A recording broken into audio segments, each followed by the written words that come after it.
Hey there, and welcome back to the Heavenly Minded Homeschool. Today I'm going to share with you exactly what we are doing for our 8th grader as we start the 2024-2025 homeschool year.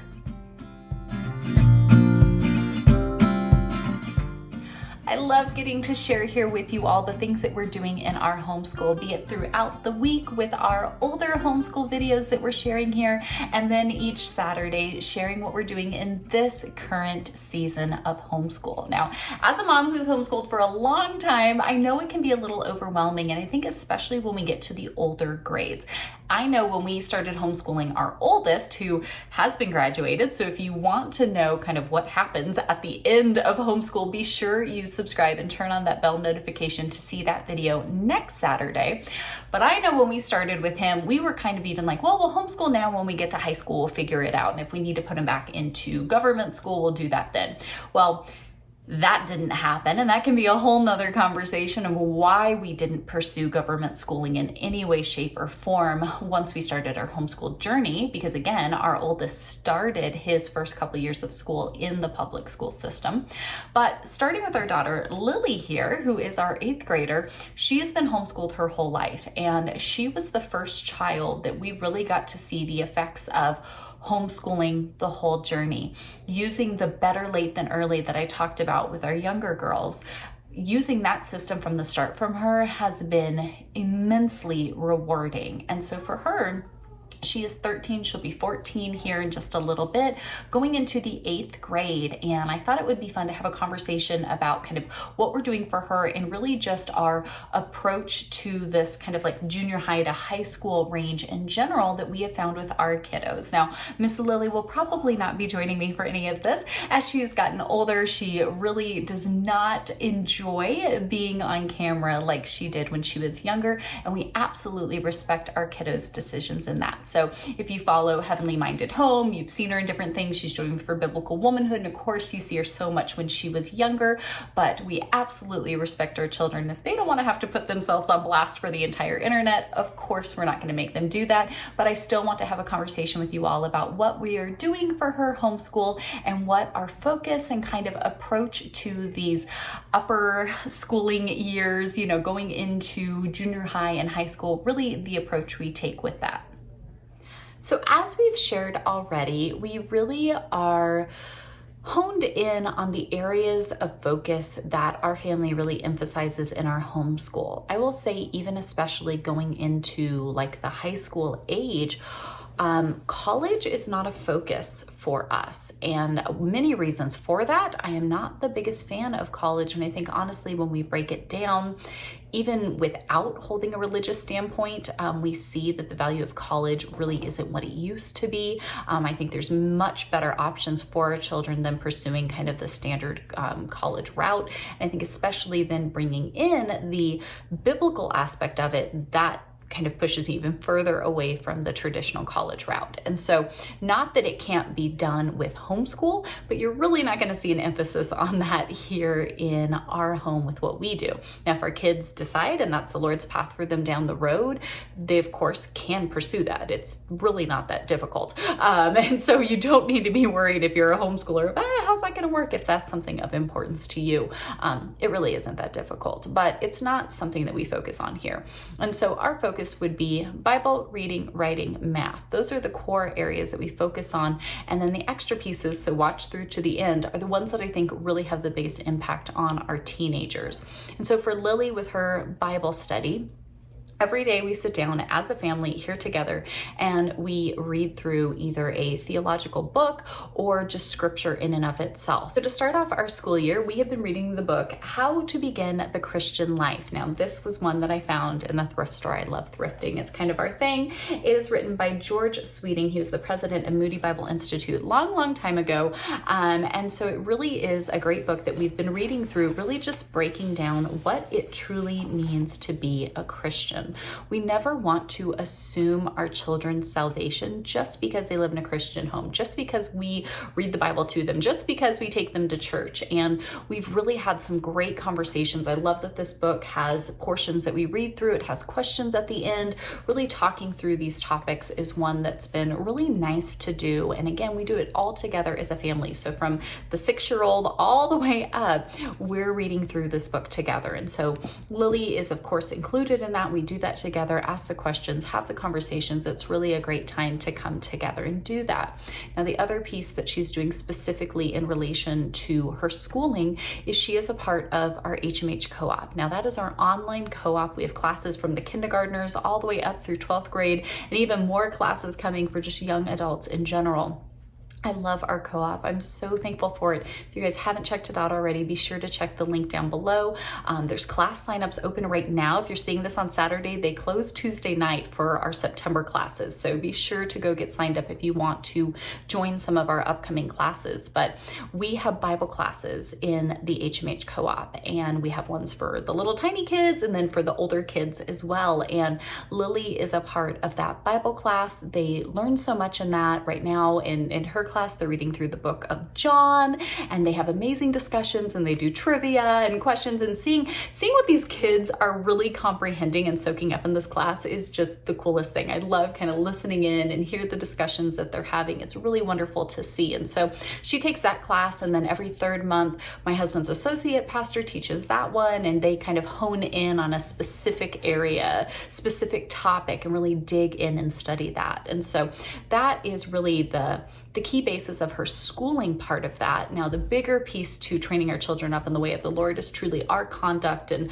all the things that happen, around the clock. And so, of course, that's a huge key piece of that. But seeing her really work through her own relationship with the Lord, her own walk, her own struggles, and how we address those and respond to them is incredibly important. And making sure that her and I and her and her dad continue to work on having those open and strong means of communication, I feel like has been a huge key piece here to even her Bible portion of schooling, as she runs into questions, different things that she notices and go, I don't know how I feel about that. Being able to have those conversations and continue that education, even in the simplest of times, is something that is incredibly important.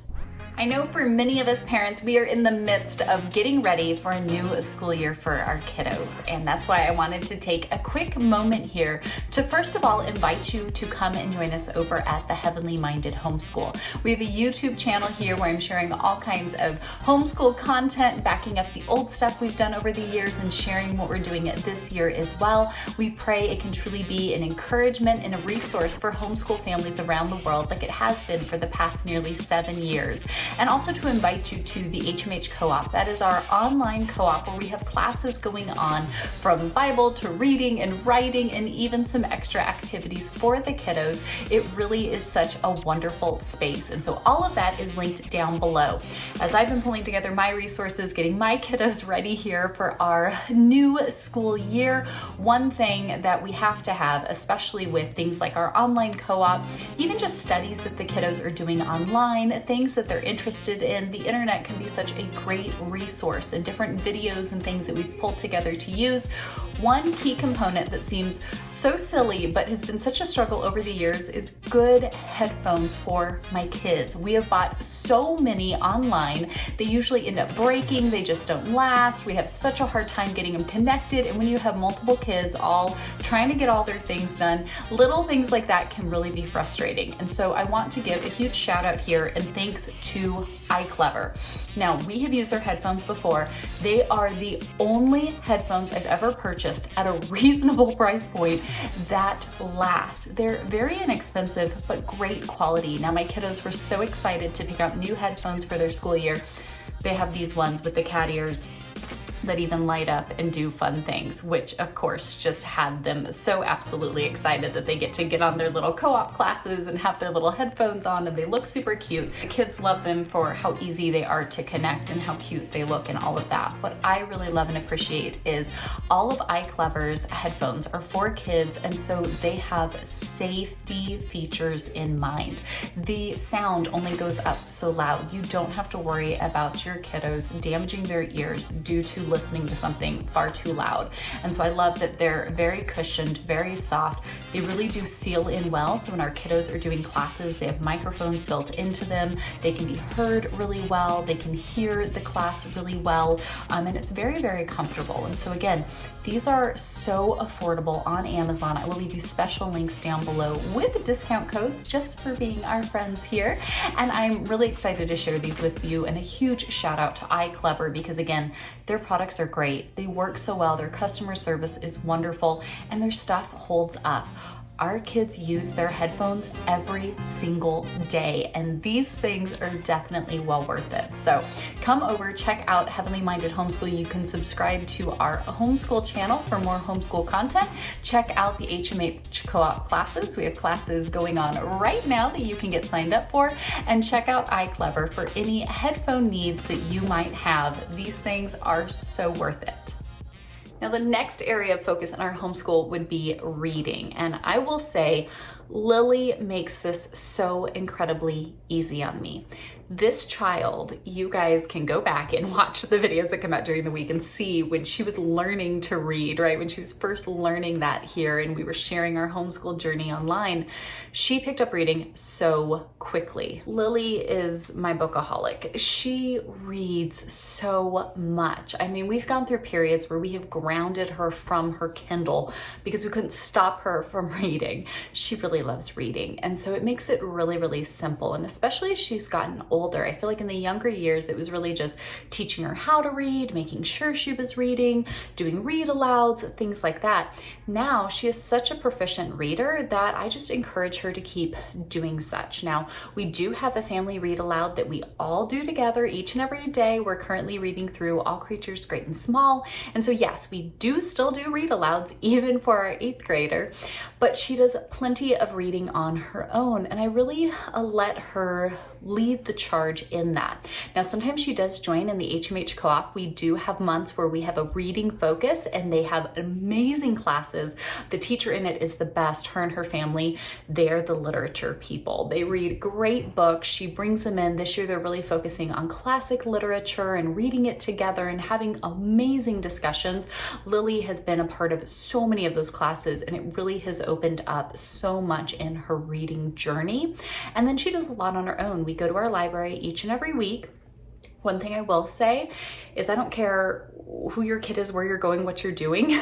We should always be informed of what our children are consuming, be it the books they're reading, the things they're watching, the games they're playing, the people they're hanging out with, whatever. And so what we do when we go to the library, because I know even for us living in a small town in the Southeast, you run into crazy things in the library. I felt the same way. We actually canceled our Kindle Unlimited plan because most of the books that were suggested to her, even for her age group, were wildly inappropriate. And so we just don't even have that anymore. And what we do is she will go around and look for different books of interest to her. And then she brings them all to me. We sit down at the table and we research into them, right? I find parents' guides for each and every book that she brings to me so we can look through it and weigh it. What's in this? What's it talking about, right? What is the just kind of basis of the book and the content included? And most books are no's and we put them back, but it's something that we go through and we discern through together. And I think that that is so great. Quite often I even try to read the same book she's reading so that way we can have conversations on it. And I think that's a really great way. Every Saturday I do a special coffee date with just one-on-one with the kid, and they all take turns. And so it's a great time for her and I when we're sitting down for our coffee date to talk about what she's been reading and what she's been doing and what she's been thinking about, and kind of all of those pieces there together. And so for her, she really just flies through this and enjoys it so much and really makes it very easy on me. Third area of focus would be writing, and I cannot sing the praises of our co-op class more for any other subject probably than this. Bible and writing probably would be the two. We really started this co-op because we had some struggling writers and kids who didn't want to write, and they thought writing was awful and a pain and not fun whatsoever. Now these kids love writing so much. I think if we offered this class every single month, these kids would sign up and take it. Even the most reluctant of writers are now loving sitting down and taking their thoughts and putting them onto paper. The writing classes that we have at the HMH co-op are truly the best. And I absolutely mean that. Seeing these kids, not even my own, but the kids in the class, the stories they come up with, the work that they're doing, just seeing God working in their little minds, as they're putting all of this together, has been the coolest opportunity. And Lily absolutely loves doing all of this. She has been a part of these writing classes since the very beginning, and she is such a just focused writer now in all of this. And so for her writing, she wakes up every single morning, literally. She wakes up before her sisters, before anyone else, and she goes out, sits at the dining room table, drinks a cup of iced coffee, and works on her writing. And I love that she has that time and dedication to really focus on that, whether it's different books that she's doing, it's short stories she's working on, she's editing through something, whatever it might be. Seeing her put that focus into it is really fantastic. And again, it was because we took the younger years to really build up the skill set. And now that she's getting older, we're really opening it up and allowing it to come from her, to be child-led, that she's interested and she wants to pursue this. And seeing her do so and supporting her in that really allows her to flourish. She's even a part of actually an adult level writing group hosted by our library. So I go with her and our older son, and I take them and they go through these different workshops. They've seen people talk about, publishing. They meet with people, they're writing things to get them submitted for publication, and all of these wonderful activities that they're doing, because with the help of our co-op and just spending time learning how to do this, she's really found a voice. She's found that she loves being able to share her thoughts and her creativity through written work, and to be able to go and continue to grow her skill set is something that she really enjoys. And so for her, co-op, local writing things, and just her own time spent getting her writing done is something that she loves, and she's doing every single day without me even saying a word. And I think that's where we know as homeschool parents that we've really accomplished something, when it's not even coming from us anymore. Our children are truly determined within themselves to do these things, and that's a wonderful place to be. Now, the last specific area of education that we require from our children would be, of course, math. And for me, I am far more focused on making sure that our children understand how numbers work, the reality of the pieces they're going to actually use day in and day out. I could care less really about that traditional path and cycle of learning different math skills.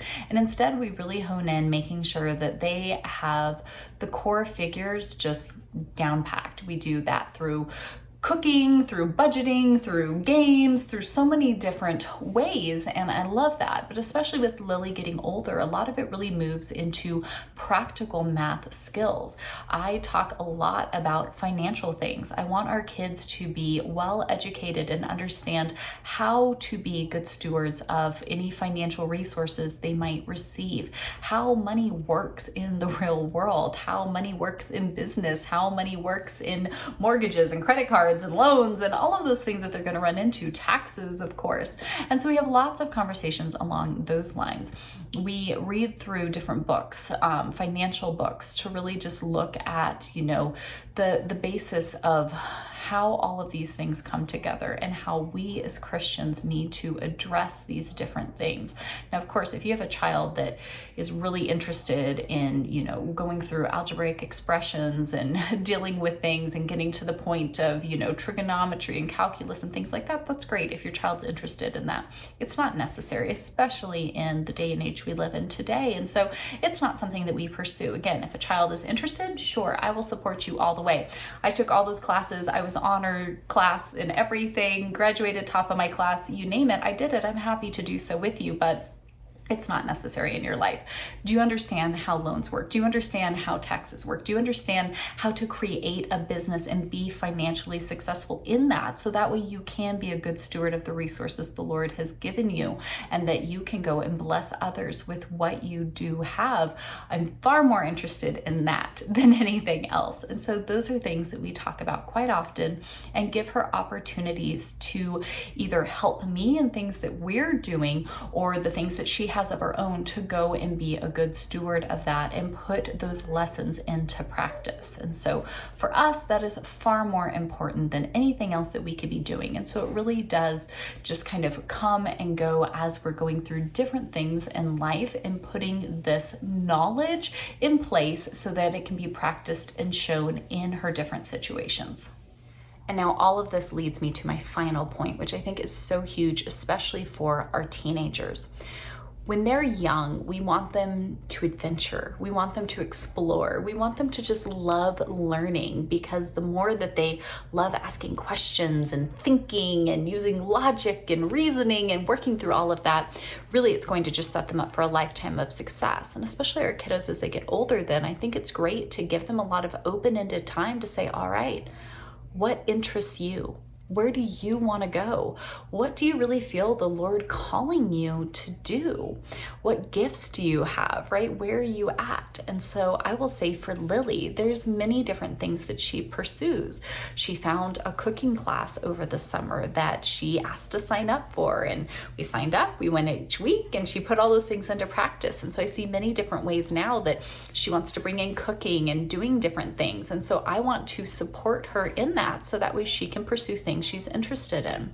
She runs a YouTube channel. She came to me a while back. Of course, we've done YouTube for almost 7 years now. And so she's really seen it from the back end of, as a creator, what does this look like in the workload and all of the pieces to that. And so she came to me and her dad a while back and was asking about setting up a YouTube channel. And we had big conversations about it and why we're doing it, how you do it, kind of all those pieces and things that go into it. And she has been running a YouTube channel for a while now. She's doing a great job, and we have wonderful conversations, great learning opportunities. I mean, there's a lot that goes into it. It's a faceless channel, so it's not something that you see her on. It is made for children, and really has been quite a neat, not only bonding time for the two of us, but really just neat to see her skill set grow and see different ways that she's very talented and very gifted, and allowing her that space to work through that and grow in those different skill sets has been quite a wonderful thing to see. And so I love that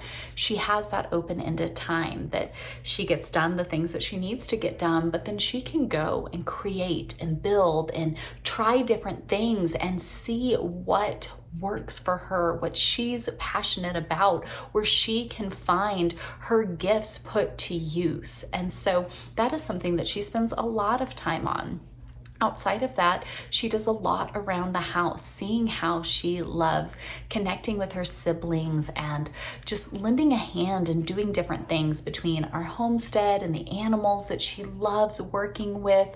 Again, bringing cooking and different things into the house. She has found that she's quite my little organizer and dealing with different things, and just being able to give her that freedom and that open-ended ability to, hey, is that something you really want to go pursue or you really want to try out? Here you go, right? Let's set you up and let you go and give it a shot.